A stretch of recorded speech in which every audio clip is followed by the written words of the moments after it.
We had visits from the King of Kings of Africa, and one of their requirements was that he does not take his shoes off in any place at all. So of course the stage of the Jalsa Salana is carpeted for namaz. So everybody was very concerned, and his private secretary said, "Well, there's no way he's going to go on that stage to give a speech, or in the presence of Huzoor without his shoes."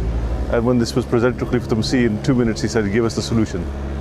He said, "Well, just put another carpet on top of the Jan namaz and let him come up with his shoes, and once he's finished, to take the carpet off."